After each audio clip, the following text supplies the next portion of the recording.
belief in miracles.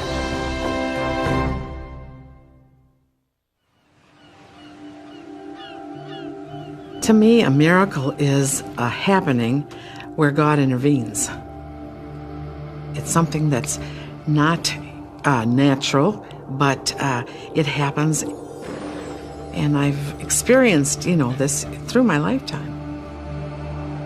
April 12th, 1944. Marilyn Weber, distraught over the terminal illness of a dear friend, absent-mindedly lingers on the railroad tracks in her hometown of Wheaton, Illinois. I got to the last set of tracks, and I was shaken out of my lethargy to find a train coming right at me. It was so close that I could see the blue eyes of the engineer. I tried to move. I tried to get off the tracks. I couldn't move. I was actually frozen in fear. Standing on the track, realizing in a few minutes I'm going to be dead. The train barrels toward Marilyn. Certain death is imminent. Then, according to Marilyn, something astounding occurs. I was pushed from behind with the greatest force I've ever felt. Not only went off the tracks, but down the siding, all the way to the road.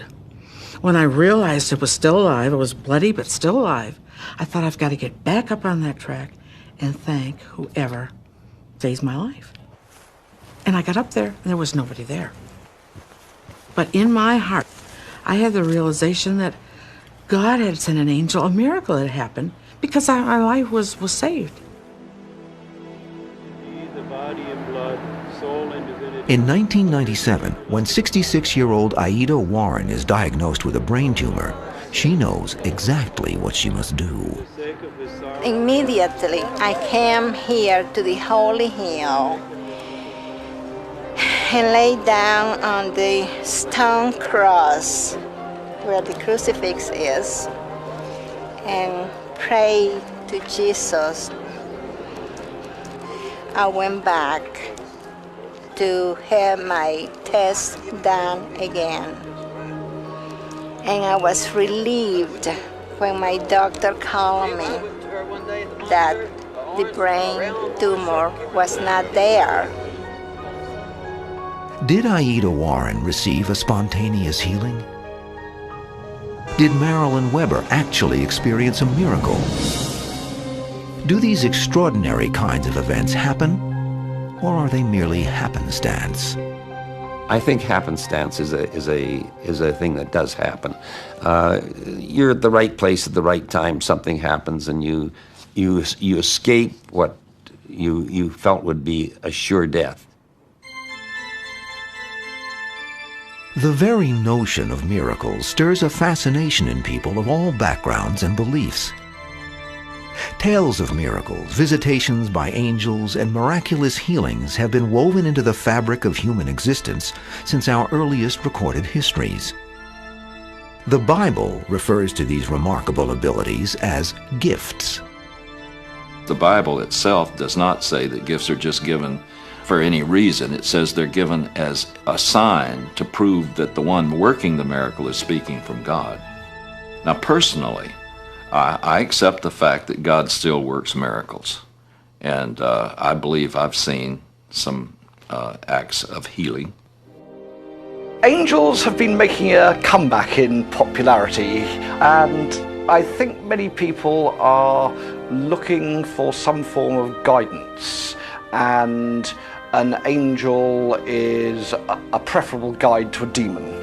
And I think they are trying to find some direction forward, and the angel hopefully helps them in that quest.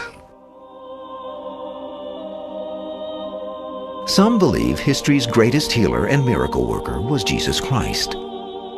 The Bible chronicles his many supernatural feats. He came to the pool of Bethesda. There were many, many people that were sick and lame there. He picked one. He picked the one that was the most deformed and crippled. And Jesus simply asked him, "Do you wish to be healed?" And Jesus said to him, "Rise, take up your pallet, and go on walking." And it says he literally leaped to his feet. The story of Lazarus is another example of Jesus' astonishing gift for miracles. As the tale is recounted in the book of John, chapter 11, Jesus pays a visit to his friend Lazarus, dead for 4 days, his body placed in a cave behind a heavy rock. He said, "Roll back the stone." And when they did, he simply shouted out, "Lazarus, come forth." And it said that he came forth wrapped in his grave clothes. And Jesus said, "Loose him and let him go." Jesus and his disciples are said to have performed numerous miracles and healings during their lifetimes. But the Bible is not the last word on this kind of extraordinary event. I have heard people say that miracles kind of stopped when all the apostles had died and Christ had died. There were no more miracles because miracles were needed only to begin the church. And from that point on, nothing like that ever happened. I don't believe that's true at all. History has shown that mystics, visionaries, and miracle healers often arise from the unlikeliest of places. This was certainly true for the celebrated Edgar Cayce. Cayce is born on a farm outside the tiny town of Hopkinsville, Kentucky in 1877. From an early age, he speaks of having visions and being able to commune with deceased relatives and angels.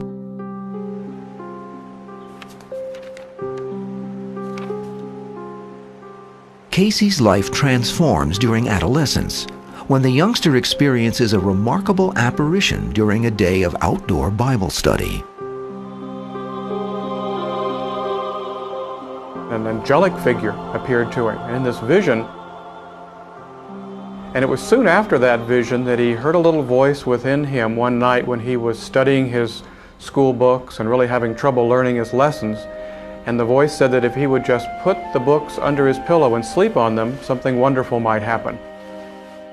And he discovered by sleeping on his books that he kind of had a photographic memory, or he would have memorized the content of the lessons that were there. Cayce's next spiritual encounter comes years later in a terrifying way. At the age of 21, his voice suddenly disappears. After nearly a year of silence, Cayce gives up hope of ever speaking again, when a traveling hypnotist takes an interest in his case. So this hypnotist hypnotized Edgar Cayce, and sure enough, while he was in trance, he could speak in a normal voice. But once he was taken out of the hypnotic trance, he still had laryngitis.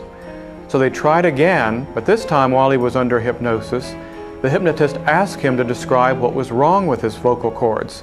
And he began to use medical terminology and describe the problem and a remedy that, when they followed it in days later, led to a full healing. After that, Cayce refines this ability that allows him to enter a hypnotic trance, then diagnose illnesses and prescribe healing treatments for others. Edgar Cayce would lie down on a couch and he would put his hands up over his forehead, and then when he felt himself moving into this altered state of awareness that for him would be a lot like drifting off to sleep, he would move his hands down over his solar plexus. And when his wife would see him moving into that state, she would read to him a suggestion that he move in consciousness to be able to perform whatever kind of reading was needed that day. A stenographer often stands by to record Cayce's impressions while in this sleep-like state on the borders of the unconscious. And a typical reading might last anywhere from 10 to 20 minutes or more. And then when it was finished, his wife would read to him a suggestion that he regain his normal waking consciousness, and it would look much like a man waking up from a nap. When some of Cayce's patients begin to get better, word of his abilities quickly spreads. He first came to public attention by his ability to provide many cures for people, and they could be hundreds of miles away. And he could work out their symptoms and give them remedies to how to cure their illnesses. Local doctors are amazed by Cayce's miraculous abilities, but his gifts don't receive widespread acclaim until 1910, when the New York Times runs a 2-page story on Cayce, dubbing him the Sleeping Prophet. suddenly the boy from the small Kentucky town is in demand all over the country. Though Casey is a photographer by profession, his prophecy and healing work gradually come to dominate his life. Although he has a family to feed, Casey's sense of commitment to his visionary ability compels him to pursue his mystical journey. Edgar Casey was clear that this ability that he had was a gift from God. He also believed in reincarnation and felt that as a soul he had been here before and worked with this gift and really had honed the talent over several lifetimes, but that ultimately this was a gift and with it came great responsibilities. In 1922, Casey decides to follow an intuition and moves his family to Virginia's eastern seaboard to continue his healing. Within a few years, Casey gathers the financial backing to build the Casey Hospital for Research and Enlightenment. Casey envisions a unique facility that could provide the holistic care that he often prescribes in his intuitive readings. People came from all over the world to get physical readings from Edgar Casey, and there was a physician and a nursing staff, and people got treated right in this building the way the Casey Health readings said to be treated. Some of Casey's most effective readings concern treatments for patients afflicted with psoriasis, a painful skin condition. Casey, for example, gave readings on psoriasis to several dozen different individuals in his own era who had this awful skin disease. And out of those readings, there are common elements of a holistic treatment procedure that we are working with now in a research setting and getting some wonderful results where people have not been able to find any relief from traditional treatment, and yet this skin condition is being cured. Though he is most famous as a healer, Casey ultimately expands his visionary insights. He looks far beyond the everyday concerns of personal health and dares to divine the details of the future awaiting mankind.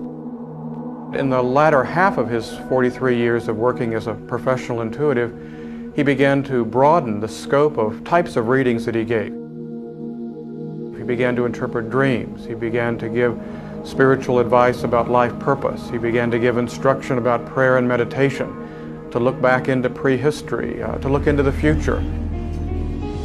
Some of Casey's visions of the future have proven surprisingly accurate, such as his early prediction of the 1929 stock market crash, and his foretelling in 1936 of a world at war against Germany and Japan. Other predictions still await the test of time. Edgar Casey, as a visionary or a seer, saw many things about what may happen to us as we approach the new millennium. He first of all spoke of a 40-year time of testing that would be just before the beginning of the new millennium, in which there would be many, many changes for our world, and we might gradually begin to see certain earth changes. Casey's prophecies carry striking messages and alarming warnings for those willing to listen. Casey describes a world racked by cataclysmic changes. He speaks of land arising, coming up out of the Atlantic Ocean.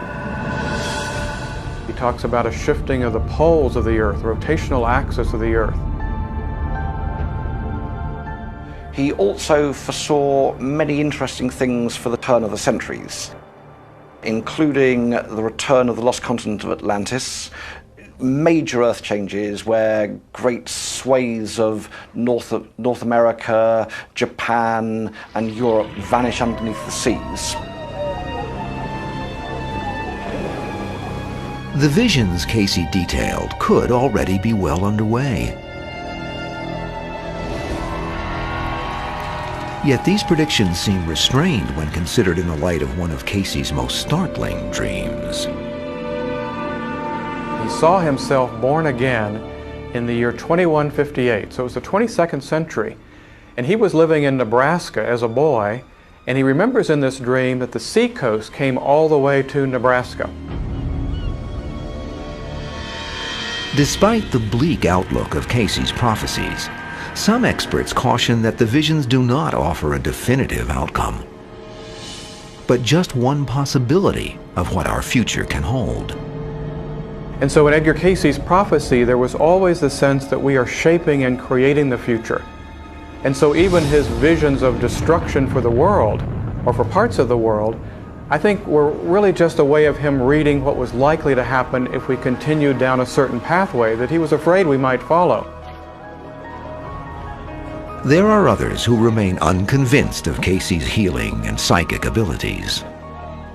I listen to Edgar Cayce's stuff, and I've read a lot of his material, and if you look at it critically, you find so many holes in it that you begin to doubt the whole thing. Edgar Cayce died in 1945. His fascinating yet controversial healings and prophecies still draw visitors to the Cayce facility in Virginia. Here, believers and skeptics alike conduct research into the supernatural to determine if the humble mystic from Kentucky indeed knew which path humanity might follow.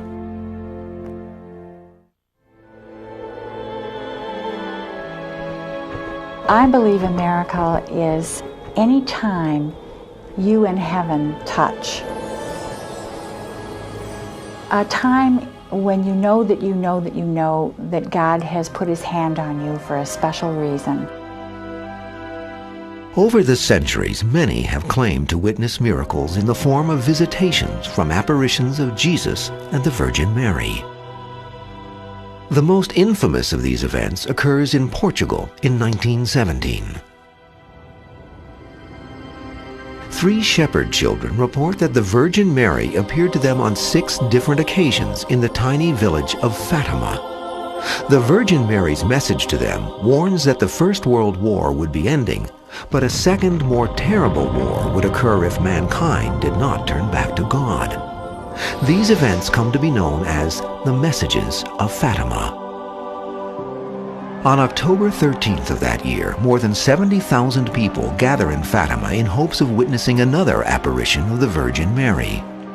Believers and non-believers alike watch in awe as the sun seems to dance and change shape and size before their eyes.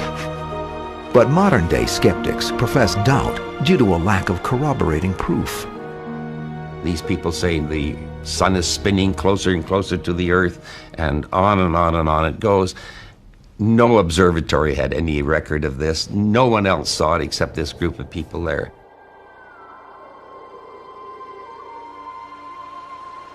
In the 1980s, Nancy Fowler is working as a registered nurse when she begins to have strange and mystical experiences. In February and November of 1987, the image of Jesus Christ appears to her, giving Nancy the following mission: to bear witness that I am the living Son of God. These apparitions are very similar to Fatima. They occur on the 13th, and the message is very similar. It's a peace plan. The messages from this series of visions leads Nancy to a house outside of Atlanta, where she builds an altar of stones and a wooden cross on the hill behind the home. The words that I received, along with many visions.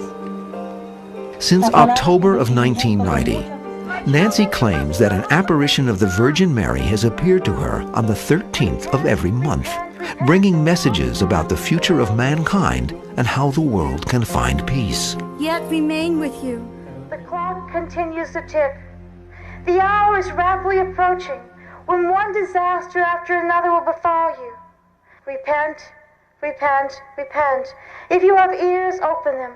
If you have eyes, open them and come back to me. Please, dear children. Sometimes I come alone, and sometimes I come with many friends, and sometimes I come with one friend. I come here because it's a very peaceful place. I feel very spiritually renewed when I come here. After thousands of believers like Kathy McCall flock to Holy Hill to hear these messages, Nancy is subsequently directed to what is now called the Farm at Conyers, Georgia. More than 1 million people have made a pilgrimage to the site, with many claiming mystical experiences or healings. There have been a number of miracles that we have witnessed here.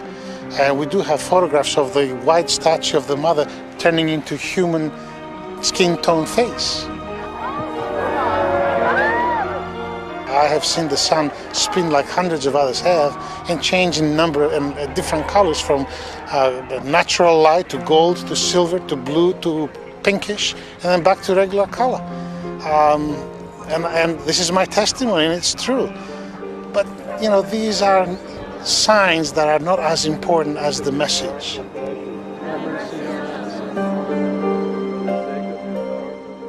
I've had so many metals and stuff that's turned gold in my hands. It's incredible.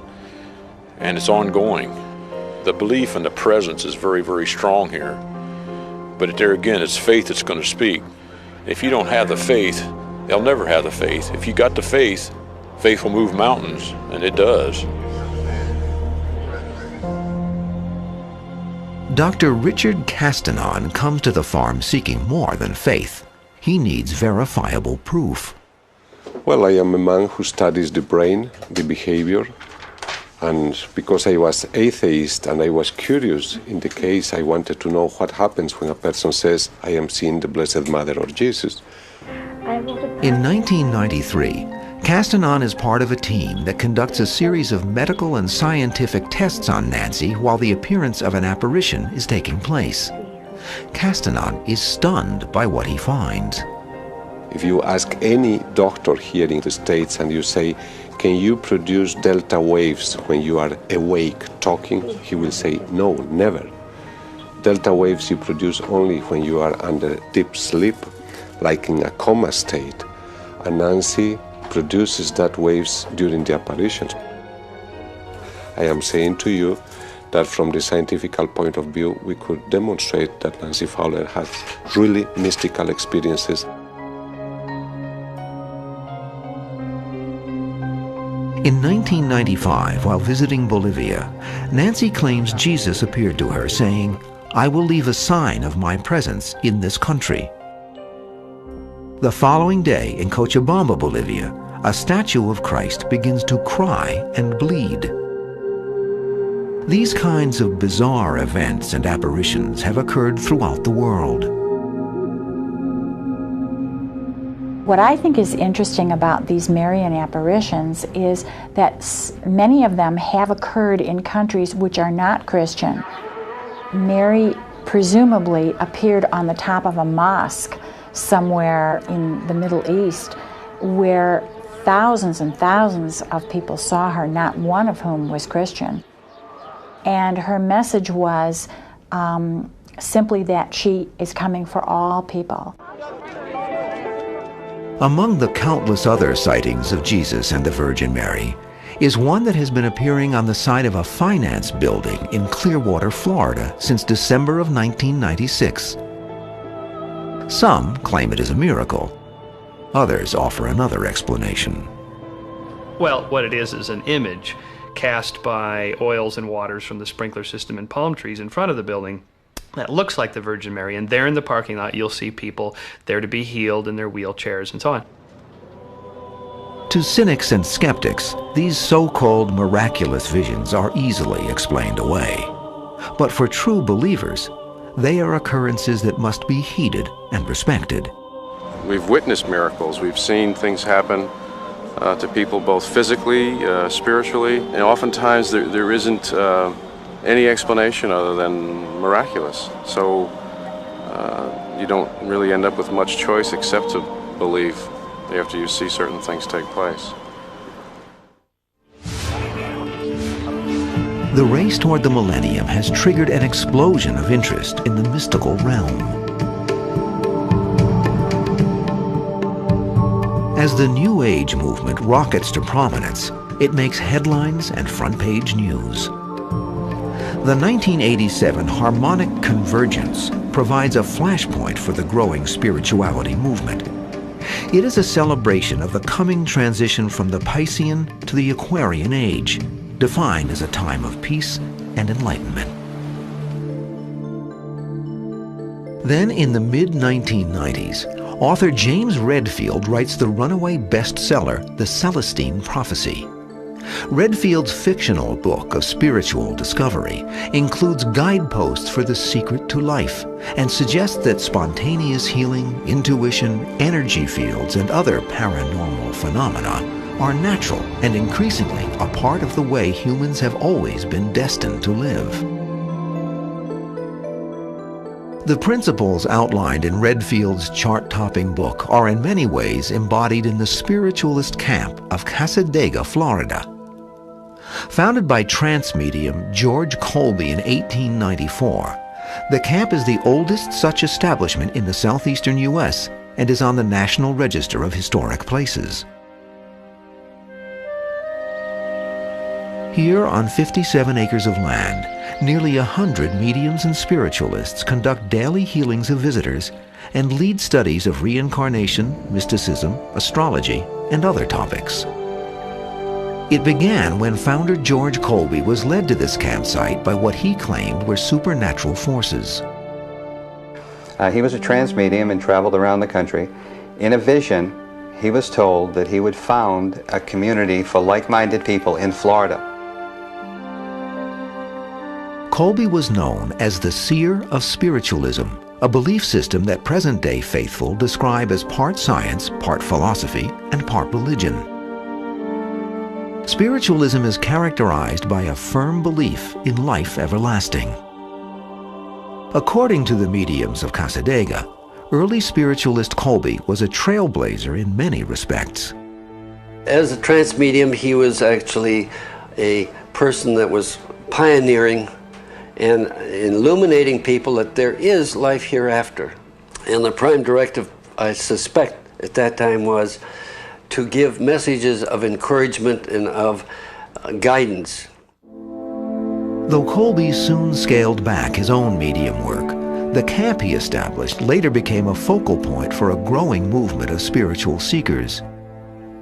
By the 1920s, most of the homes currently on the site were constructed. And as the years passed, the needy, the afflicted, even the skeptical began coming in droves.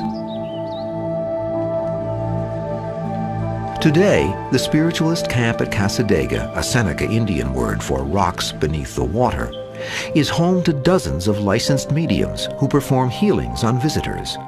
The community is strict about maintaining standards for its mediums. In order to become a medium here in Cassadaga, you go through many years of study. You have to go through the curriculum, plus you work on demonstration. And there are 3 committees that you have to pass. You also have to give evidentiary proof of your gift, which is judged by the certification committee, and then the ministerial council looks at the ecclesiastical side of what you're doing and who you are. So it isn't something that just happens here, and we have mediums here who have studied for 12 to 20 years before they become certified. All of us have that instinct to a certain extent in this energy. It's how we choose to use it. We all are at different levels at different times. Is it even possible that the gift of healing begins simply by following one's own intuition? Mediumship is the ability to communicate. Each and every one of us have that ability. We have that gut feeling. If we follow that gut feeling, we always get steered clear of problem areas. If we don't, we usually get ourselves into some hot water or something.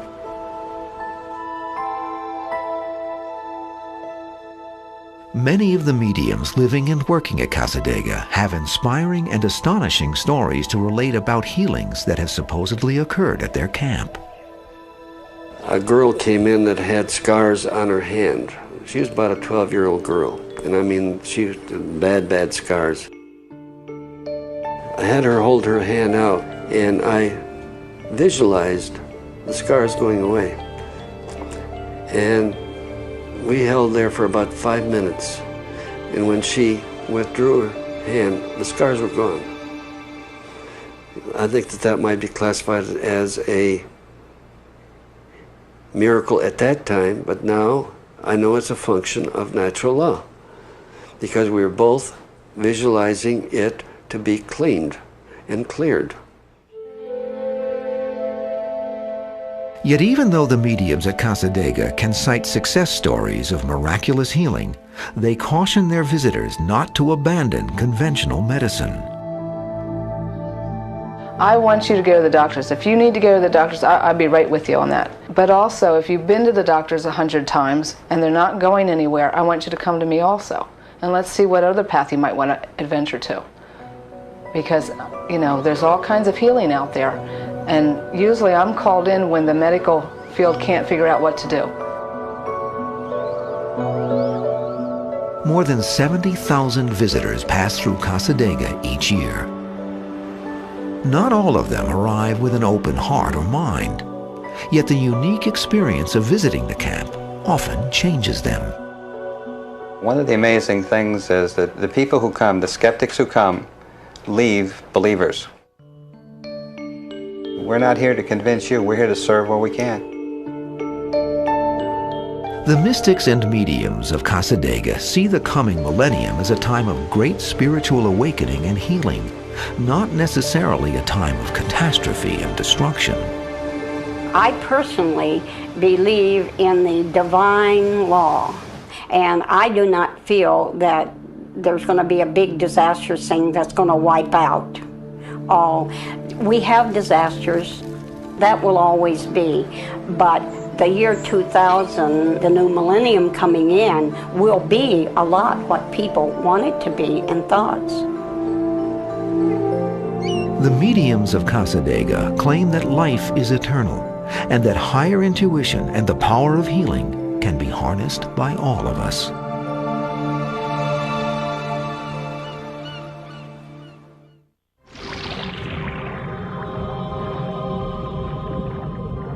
According to Gallup, most people do believe in miracles. And more interesting, most people have begun to believe in miracles over the last decade or so. Are miracles indeed occurring more as we move closer to the millennium? Or is this perception the construct of our overactive imaginations? Could miraculous events be happening all around us every day? I think people often miss the miracles in their lives because they're probably looking for huge things, or because they feel unworthy to even ask.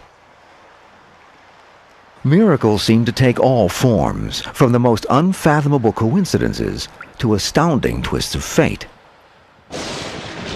Some seem to have no possible rational explanation, or perhaps they do. Miracles are, by their nature, an amazing happening which can't be explained at that moment in time, but with the benefit of study and hindsight, they do become they may well have rational explanations. Still, many researchers feel that even scientific explanations do not explain away all of these events. I think the danger of modern science is that it's become a kind of religion in its own right. Science has got too big for its own boots.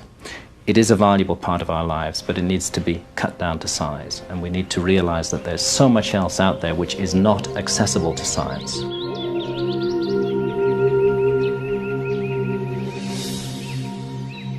I think that there are more reports of angels and miracles now, not only because there are more, I do think there are more, but also because people are more willing to stand up and say, I've had a miracle, I've had something wonderful, I've had a healing. I think that the stigma or fear of sharing such things is kind of gone.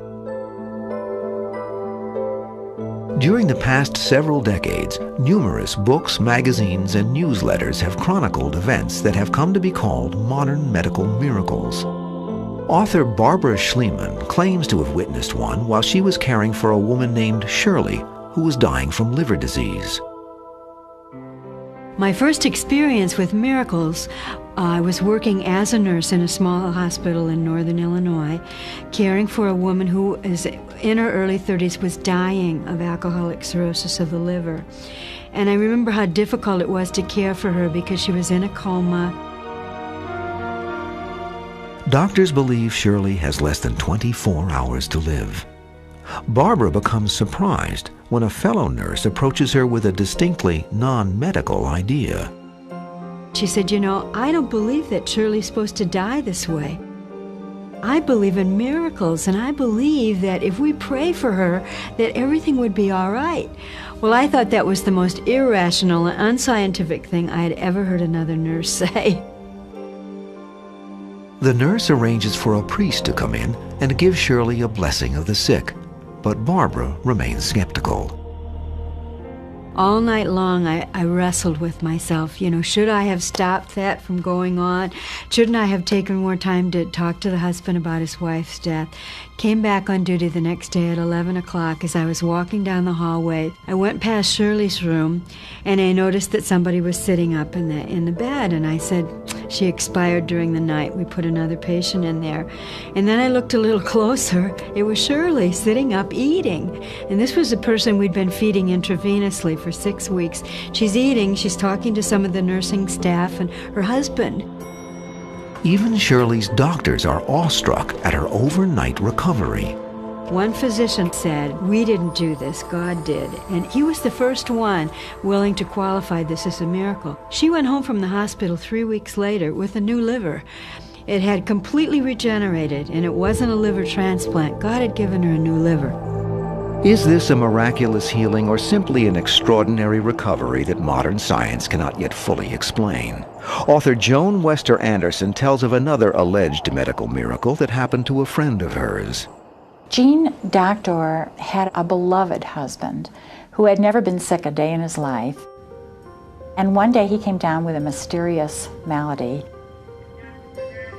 Jean's husband has fallen into a coma. Doctors warn her that the end is near. Late one night, Jean is holding vigil in her husband's room when she is startled by a strange elderly woman. She said, "We need to sit Brother John up because we're going to give him communion." Well, Jean thought, Brother John? Her husband's name was John, but Brother John? And who is this person? And did people in intensive care even get Holy Communion? And how did this woman know that John was Catholic? And all these questions went through her mind, but the biggest one was, well, John can't sit up, he's in a coma.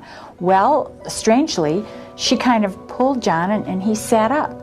He received communion, the woman blessed him and said, "You'll be fine," and kind of wafted out of the room. Later, Jean is shocked when she speaks to one of the nurses on duty. The nurse said, "I've been sitting here the entire time. I can see all of these doors, including yours. No one's been in or out of any of these rooms. They're not permitted to." And when she went back into the intensive care unit, her husband was sitting up. The color was back in his cheeks, and he asked Jean, "Why am I here? I want to go home." Well, they never did find out what his illness was, and they never found out what cured it, except Jean said she never got a chance to thank that angel, but she thinks the angel knows. Angels? Medical miracles? Or did these people harness the power of the mind? The body has the potential for healing itself. There's a great deal to be said for positive thinking. And of course, faith is a positive thinking. It says that something can happen and the body may respond, or the mind and the body respond. And of course, some medical diseases go into reversal automatically. So I think there are good naturalistic explanations for these healings. Science may never be able to fully explain some of these extraordinary occurrences. Yet even for true believers, some of these incidents must be examined fully and completely before they are pronounced as miracles. I think that a healthy skepticism is good. Not everything that glitters is gold, and I don't think that we necessarily have to accept everything that people tell us as being true. But others swear that these astounding events are indeed supernatural occurrences. I think more people were realizing they can't just live for me, myself, and I. Many of the baby boomers are finding that out. And they realize there is another dimension. There is a God, a creator. And the God is performing these miracles and sending angels, I think, to get our attention. There lies a yearning in the human soul to try and make sense of our often senseless world. When the explanations of logic and science don't suffice, we sometimes seek our answers in the spiritual or supernatural realms. The heated debate over the mysteries of miracles and miraculous healings is as old as time, and will no doubt continue for centuries to come.